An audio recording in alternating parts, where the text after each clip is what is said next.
सभी उपकरण यही इशारा कर रहे थे कि वहां अवश्य ही कुछ तो है। उसने कहा था कि उन्हें हवेली में गाड़ दिया था। मुझे लगता है यहाँ कुछ है, खोदो यहाँ पर। खुदाई करने पर वहां से 2 नर कंकाल मिले, एक महिला का और दूसरा उसके बच्चे का। पूरे सामान के साथ उनका अंतिम संस्कार करने के बाद पुलिस ने केस दर्ज कर लिया था। सम्मान अंतिम संस्कार होने और उनकी कहानी सुनने के बाद दोनों अतृप्त आत्माओं को शांति मिल गई थी। एक बहुत बड़ा केस सॉल्व हो गया था। हवेली अब नकारात्मक ऊर्जा से मुक्त हो चुकी थी। रिद्धि को ठीक होने में तकरीबन 1 हफ्ता लगा, लेकिन ये उनके काम का हिस्सा है। अलीगंज वाली हवेली का प्रोजेक्ट पूरा करने के बाद चारों शोध के विद्यार्थी लाइब्रेरी में बैठे अपने शोध के विषय पर चर्चा में व्यस्त थे। अनंत, रिद्धि, प्रिया और संभव घोस्ट हंटिंग विषय पर शोध कर रहे थे। चारों ही निडर और अपने काम के लिए पूर्णतः समर्पित थे। कितनी ही हवेलियों और खंडहरों पर अपनी रिपोर्ट लिख चुके थे चारों। कुछ तो कोरी अफवाहें निकलती तो कुछ में कोई अतृप्त आत्मा फंसी मिल जाती। कुछ स्थानों पर नकारात्मक प्रभाव मिलता, किंतु वो स्थान भूतहा नहीं होते थे। अन्य विद्यार्थियों की तरह सामान्य भूत प्रेत आत्मा को ये अपना विषय नहीं बनाना चाहते थे। उनका मानना था कि ब्रह्मांड में नकारात्मक और सकारात्मक दोनों प्रकार की ऊर्जा व्याप्त है।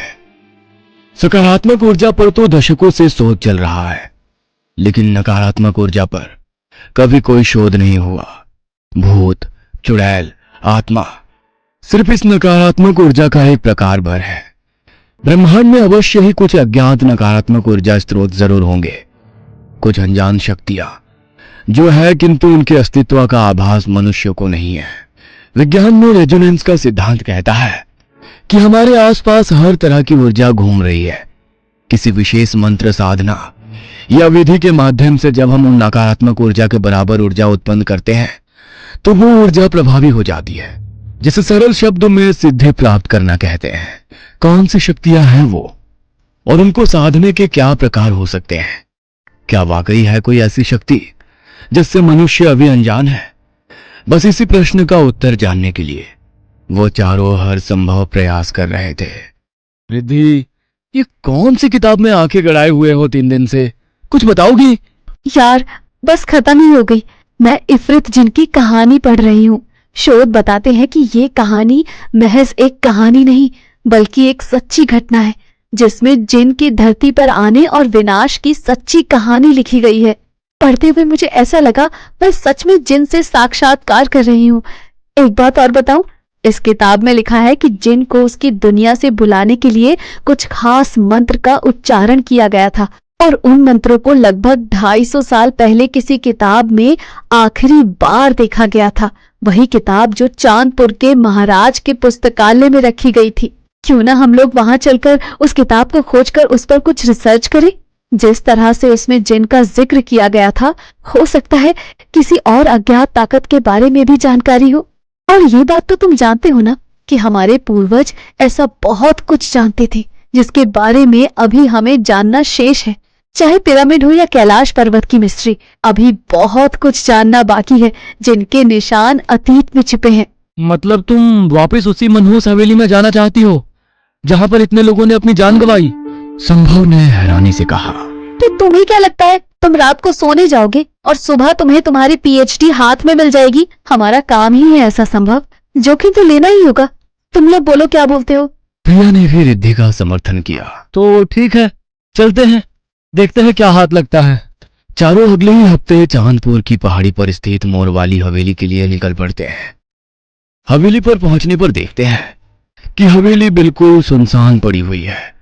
कबूतरों की गुटुरगू के अलावा कोई और आवाज वहां सुनाई नहीं पड़ रही थी। जगह जगह से टूटा फूटा ये महल अपनी भयावहता की गाथा खुद सुना रहा था। चारों बहुत ही सावधानी से हवेली के पुस्तकालय को खोज रहे थे।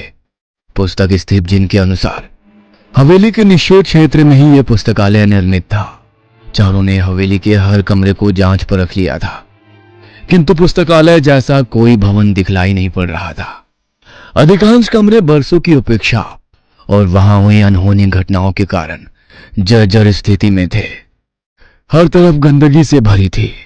धूल, मिट्टी, मकड़ियों के जाले और अंधेरा इसके सिवा वहां कुछ भी नजर नहीं आता था। एक एक कमरे का बारीकी से निरीक्षण करते करते वे तीनों एक ऐसे कमरे में पहुंच गए जो कि महाराज का शयन कक्ष मालूम पड़ता था। एक पुराने भव्य से पलंग के अतिरिक्त वहां कुछ ज्यादा सामान नहीं दिखाई पड़ रहा था। हर जगह धूल और मिट्टी का अंबार लगा था। तभी रिद्धि की नजर एक बेहद खूबसूरत से आईने की ओर गई।